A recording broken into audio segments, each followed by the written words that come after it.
कैसी बातें कर रहे हो भाई? ये कब हुआ है? अरे पूरे गांव में खबर फैली पड़ी है। कल रात को दोनों खेत की तरफ जा रहे थे, लेकिन लौटकर आए ही नहीं। तो हो सकता है अपने खेत पर होंगे। पूरा गांव ढूंढ कर आया है भाई। जानते हो क्या मिला वहाँ पर? क्या हुआ भाई? क्या मिला? बताओ हमें क्या मिला?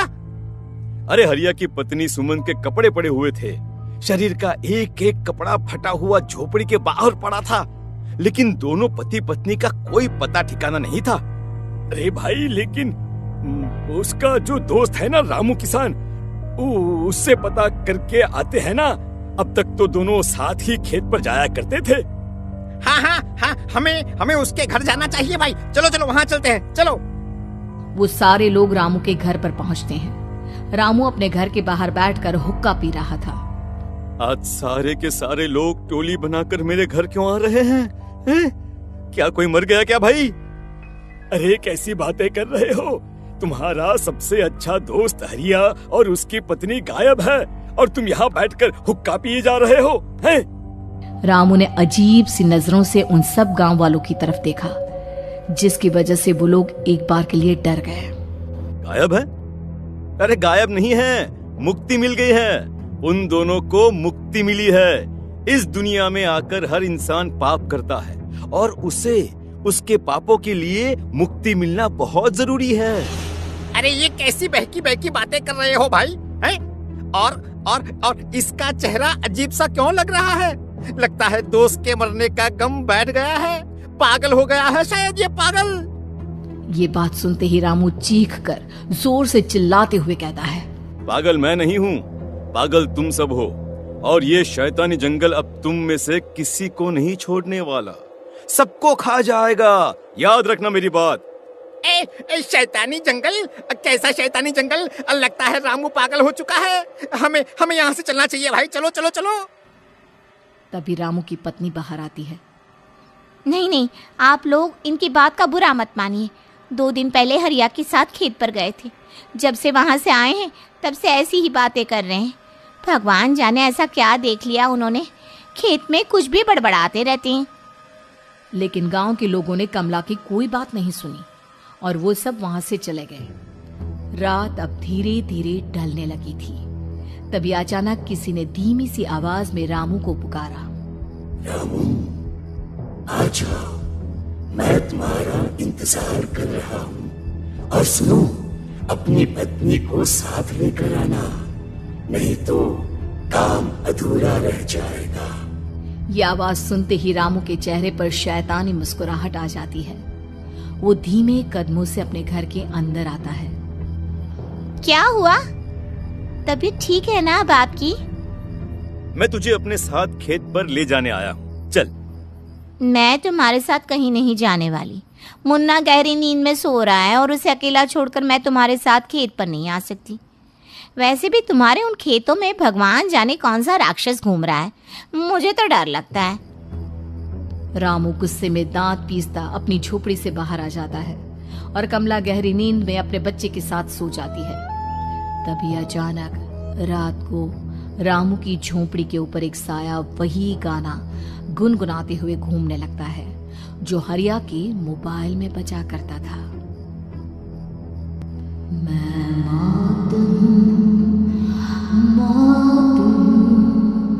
मौत जो पसरी है चारों, जो आएगी कहीं से निगल जाएगी सबको। मैं मौत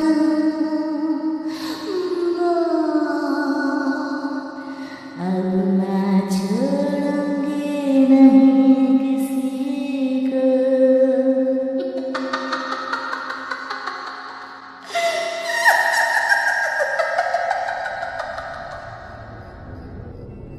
ये आवाज सुनकर रामू की पत्नी कमला की आंख खुलती है, और वो देखती है कि उसका मुन्ना अपनी जगह से गायब था। कमला चीखते हुए बाहर दौड़ कर आती है। वहां पर उसने देखा कि रामू ने अपने बच्चे को झोपड़ी के बाहर एक पेड़ से उल्टा लटकाया हुआ था, और उसका बच्चा चीख चीख कर रो रहा था। वहीं दूसरी तरफ एक साया बच्चे के ठीक नीचे आग जलाकर उसके चारों तरफ हैवानों की तरफ नाच रहा था। छोड़ दो मेरे बच्चे को। अरे क्या कर रहे हो तुम? शर्म नहीं आती तुम्हें अपने ही बच्चे को इस तरह मौत के हवाले करते हुए? अपना बच्चा? किसने कहा ये मेरा बच्चा है? अरे ये तो उस रामू की औलाद है, इस गांव के किसान रामू की, और मेरी दुश्मनी इस गांव के हर इंसान के साथ है। क्या? कैसी बात कर रहे हो तुम? और ये औरत कौन है? ये मेरे बच्चे को खा जाएगी। तभी अचानक से उस साया ने एक बेहद खतरनाक दिखने वाली औरत का रूप ले लिया और उसकी आंखों से आग निकल रही थी। सही पहचाना तूने, मैं तेरे बच्चे को खा जाऊंगी। अगर तू अपनी इस हैवान पति रामू के साथ जंगल नहीं आई तो मैं तेरे बच्चे को खा जाऊंगी। लेकिन क्यों? आखिर क्या चाहती हो तुम मुझसे? मुझे जंगल क्यों ले जाना चाहती हो? औरत बुरी तरह से ठहाके मार मार कर जोर जोर से हंसने लगी और साथ में रामू भी। ये तो तुझे वहाँ चलने के बाद ही पता चलेगा ना। अगर तू नहीं आई तो थोड़ी देर में तेरा ये बच्चा आग में जलकर मर जाएगा। चल जल्दी। नहीं, मेरे बच्चे को छोड़ दो। तुम जहाँ कहोगे मैं तुम्हारे साथ चलने के लिए तैयार हूँ। और उसके बाद उस बच्चे को झोपड़ी में लिटाकर आगे आगे वो साया चल रहा था और उसके पीछे पीछे रामू अपनी पत्नी के बाल पकड़कर उसे घसीटते हुए जंगल की तरफ ले गया। जंगल में जाने के बाद, कितनी खूबसूरत हो तुम। आज की रात बस तुम और मैं एक दूसरे के साथ रहेंगे। मुझे तुमसे बहुत डर लग रहा है। तुम्हें क्या हो गया है? तुम तो बिल्कुल ठीक थे। वो होगा जो हमारे बीच होना चाहिए। तो आओ अपने आप को मेरे हवाले कर दो। कमला ने डर की वजह से अपनी दोनों आंखें कसकर बंद कर ली थी। रामू ने बुरी तरह से चीख कर कमला से कहा, आंखें खोलो अपनी और मेरी तरफ देखो। कमला ने जैसे ही अपनी आंखें खोली उसने देखा कि रामू एक खतरनाक खूनी हैवान में बदल चुका था।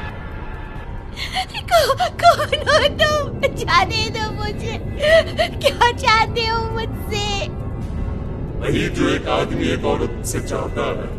मैं तुम्हारा पति रामू नहीं, बल्कि इस जंगल का एक भेड़िया हूँ, और आज की रात तुम्हारे खून से अपनी प्यास बुझा जाऊं। और उसके बाद वो जंगल कमला की दर्दनाक चीखों से गूंज उठा।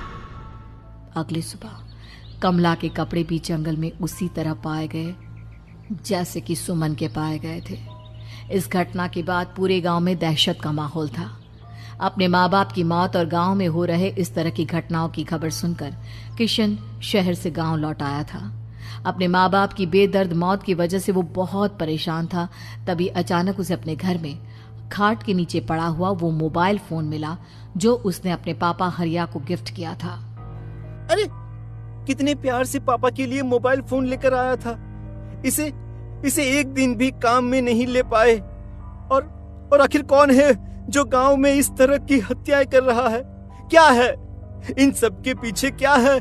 मुझे पता करना ही होगा, वरना एक दिन पूरा का पूरा गांव खाली हो जाएगा। इस गांव में एक भी जिंदा इंसान नहीं बचेगा। गांव के लोगों की मदद करने के इरादे से किशन अपने गांव से दूर एक दूसरे गांव में बहुत बड़े तांत्रिक के पास मिलने के लिए गया। तांत्रिक बाबा, अब आप ही कुछ उपाय बता सकते हैं। भगवान जाने हमारे गांव को किसकी नजर लग गई है। नजर नहीं लगी है, किसी ने तुम्हारे गांव को बद्दुआ दी है। किसी सताई हुई आत्मा का प्रकोप है और अब वो पूरे गांव में किसी को नहीं छोड़ेगी जब तक उसकी आत्मा को शांति नहीं मिल जाती। अरे लेकिन ऐसा कौन है बाबा? किसकी आत्मा है और कैसे मिलेगी उसे शांति? मौत है, मौत कहीं से भी आएगी और सबको निगल जाएगी। इससे बचने का सिर्फ एक ही उपाय है, लेकिन उस उपाय को करना आसान नहीं होगा। जो भी उस उपाय को करने की कोशिश करेगा उसकी जान जा सकती है। भले ही मेरी जान चली जाए, लेकिन मैं अपने गांव के लोगों की जान बचाने की पूरी कोशिश करूंगा बाबा। तो ठीक है, फिर अगली अमावस की रात जैसा मैं कहता हूँ वैसा ही करना। अमावस की रात तांत्रिक के बताए अनुसार किशन अपने साथ केरोसिन लेकर जंगल की तरफ चल पड़ा। उसके हाथ में देवी के मंदिर का सिंदूर भी था। किशन जंगल के बीचों बीच पहुंचा। ये देखकर उसकी आंखें फटी की फटी रह गई। वहां एक उबलते पानी का तालाब था और कई लोगों की लाश लटक रही थी। किशन की माँ बाप की लाश भी वहीं थी। माँ, बापू, क्या हो गया? ये क्या हो गया? तभी वहां पर एक औरत और आदमी आते हैं। उन्हें देखकर किशन चौंक जाता है। गोपाल काका, आपकी तो 5 साल पहले मौत हो गई थी। और निर्मला काकी, आप? मौत तो हो गई थी, लेकिन तुम ये नहीं जानते कि हमारी मौत कैसे हुई थी। क्या कहना चाहते हैं आप?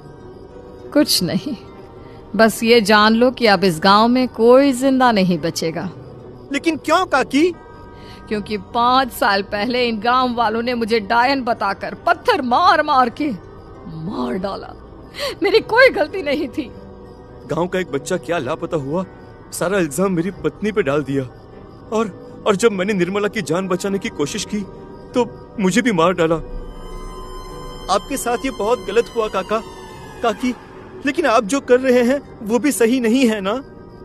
तुम यहाँ से चले जाओ, वरना तुम भी नहीं बचोगे। हमारी आत्मा पिछले 5 साल से मुक्ति के लिए भटक रही है। चले जाओ यहाँ से। मौका देखकर किशन सिंदूर उन दोनों के ऊपर डाल देता है। उनका शरीर जलने लगता है और वो भयानक तरीके से चिल्लाने लगते हैं। अगले ही पल किशन उनके ऊपर कैरोसिन डाल देता है और वो दोनों जल जाते हैं। किशन अपने माँ बाप और दूसरी लाशों का अंतिम संस्कार करवाता है और अपने घर लौट आता है। लेकिन वो अभी भी इस बात से अनजान है कि मोबाइल अभी भी बज रहा था। मैं मौत हूँ, मौत।